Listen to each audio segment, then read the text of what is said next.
Hi folks and welcome back to Humble Hits. We've got a straightforward pack opening for you today. 4 packs of Phantasmal Flames. Still on the hunt for that Charizard. Not got it yet, but hopefully we can pick it up today. And while I've got you, I'm just going to go through some of my thoughts about my channel since I've started it. What my plans are kind of moving forward and what my experience has been like just kind of starting out doing YouTube and the Pokemon TCG world. Also kind of, I guess, about my progress in terms of collecting the cards as well. And just have a little chat while we're opening some packs. So as I say, I kind of started my channel recently based on the fact that I hadn't opened any Pokemon cards in a long time, and already there's been like a good few sets out, and I started the channel with the idea that basically it would be a channel of a noob who was just starting out in the game, just starting out collecting again, didn't know the Raichus from the Gyarados, and just had to learn everything new from scratch. But it's kind of different nowadays, when you're a little kid and we were just opening packs at the base set and stuff like that. The internet really wasn't around in the same sort of way. There was a lot more kind of mystique about the different cards and what cards there were, kind of urban legends and stuff like that. But nowadays all the information is just so easy to get. You can go online and just get a card list. You can see all the different values of every different card and everything like that. You can see quite quickly what the chase cards and stuff like that are. So it loses some of that mystique, and already I've been doing it a couple of months now, and I've already I noticed that I'm using a lot of the slang terms and stuff like that. I'm using a lot of the kind of trade kind of words regarding Pokemon, like bulk and hits and all that kind of stuff. So it's really kind of hard to maintain that sort of like naivety about it, especially when you're an adult and you kind of understand what's going on a little bit more than when you were a kid. And the fact that just all that information's out there now. So really I think the way I'm going to try and pivot the channel moving forward is into a lot of playing, basically, because I've really been enjoying going and playing local league events. I've been playing loads of TCG live. I streamed a little bit of it in my first sort of stream on YouTube and on Twitch, which I felt was kind of a success. I had a good time doing that, so I'm going to try and do that more, hopefully once a week, but obviously that's permitting my work and stuff like that. It's kind of hard, obviously, to you can't do YouTube full time unless you're making a lot of money from it. So I just need to kind of focus on trying to make use of the time that I've got to try and get live, but also continue producing video content for the channel. So I think we'll just get started on one of our first packs here. So we've got the Mega Lopunny art. So yeah, guys, when I start streaming, I hope we'll see plenty of views in the channels, in the chat and stuff like that. It's a little bit different doing streaming to doing YouTube, because like everything happens there and then. With YouTube, you've got a bit of time to kind of do post-production and stuff like that, and you can kind of pick and choose when you want to post your content.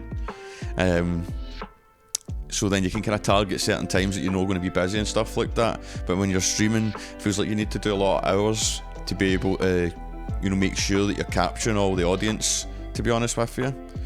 So, guess the energy, guys. We've got a Psychic Energy, Lombre, Duraludon, we've got a Gligar, Brimplop, Bronzong, Dawn, Seviper, got the Boltund, Reverse Hollow, Arcaludon, and we've got a Moltres there. Can't go wrong with a Moltres, can you?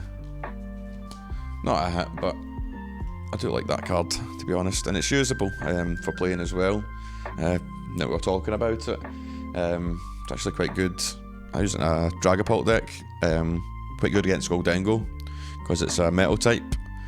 And yeah, it's going to do the 20 plus 90, which is 110, double to 220 against Goldengo because of the weakness against fire. So yeah, it's only 1 energy as well. It's quite a lot of damage for 1 energy, single prize card. Yeah, so get another pack open just now, why not? Get the Heracross art here.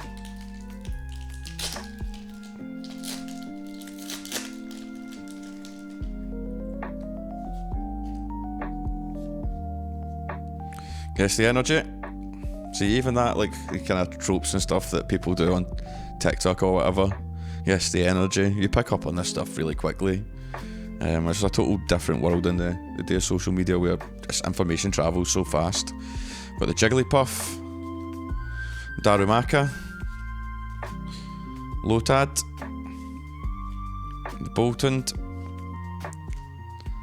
And it's like, even compared to when I first started, I was getting really hyped about looking at all the different cards and stuff like that. But I mean, the set's only been out a month, if that, even, to be honest with you. Not even, to be honest. And I've already seen all of these cards so many times that I don't have the same level of hype for them.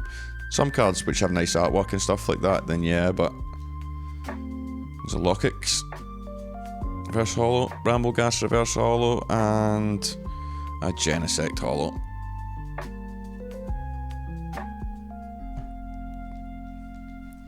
So as I say, I'm going to be trying to get more into playing more and doing more content around playing more. I've been playing a lot, but it's just finding the right way to do content.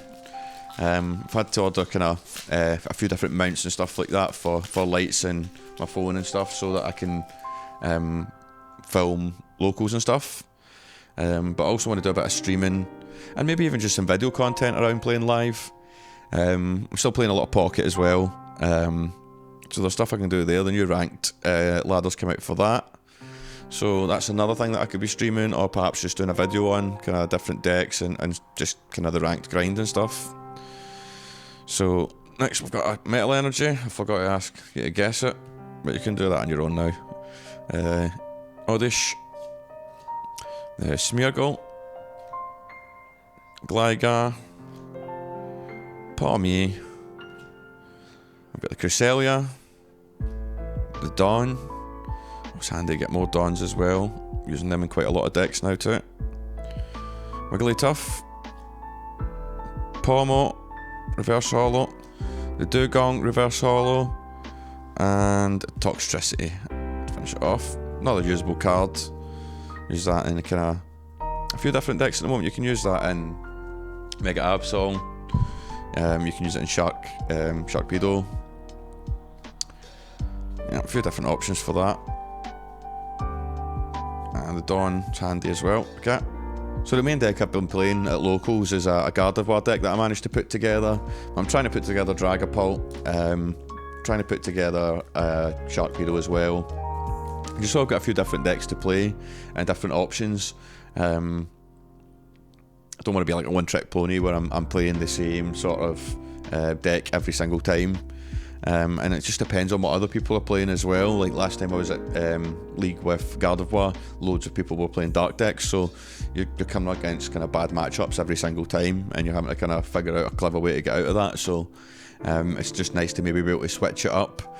And I guess that's a kind of meta game in itself, in terms of knowing what type of deck your opponents kind of like to play, what's popular at your local store and stuff like that, so that you can kind of decide maybe to, you know, try and get a weakness against them, or a strength.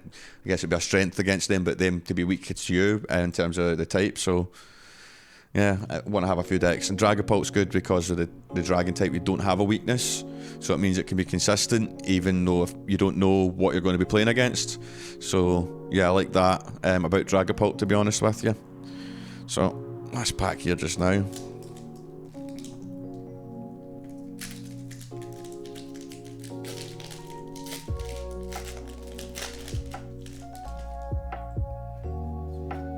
Gold card. One last time, guess the energy. It's a Grass Energy.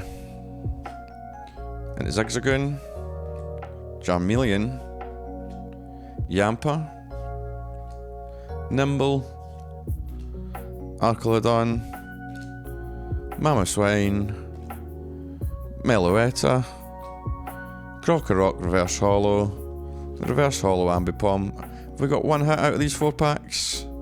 Oh, we have. It's an Empoleon EX. Oh, there you are. At least we got an EX. And I actually didn't have that yet, so I'm not sure how strong it is. I've not really seen many people using it to play, to be honest with you. Prevent all effective attacks used by your opponent's Pokemon done to this Pokemon. Effects. Not damage. That would be strong. And feathers. Pokemon takes 60 less damage in the next turn. Okay, I guess. Not sure it's going to be the strongest kind of archetype, but archetype, another one of those kind of technical terms. It's a cool card. It's interesting to have an Empoleon metal type as well. Obviously it's a dual type, metal, water. But I think usually you kind of think that water's maybe its main type. But yeah, I hope you enjoyed the video, guys. As I say, I think the channel's going to pivot a little bit more into playing the game a lot more and doing a lot of streaming, hopefully. Just finding the time and finding a schedule that I'm going to be able to do the same day regularly at the moment is kind of difficult. So I'll keep you guys updated with as much information as I can about streaming and when I'm going to be streaming. So in order to do that, I'm going to start a Twitter. So I'll put the link in the description. If you can follow the Twitter, then whenever I'm going to be going live, I'll post on Twitter and let you guys know. So other than that, thanks very much for watching, guys. Like the video if you liked, hit subscribe for more content like this and just more general Pokemon TCG content. See you in the next one. Take care, guys.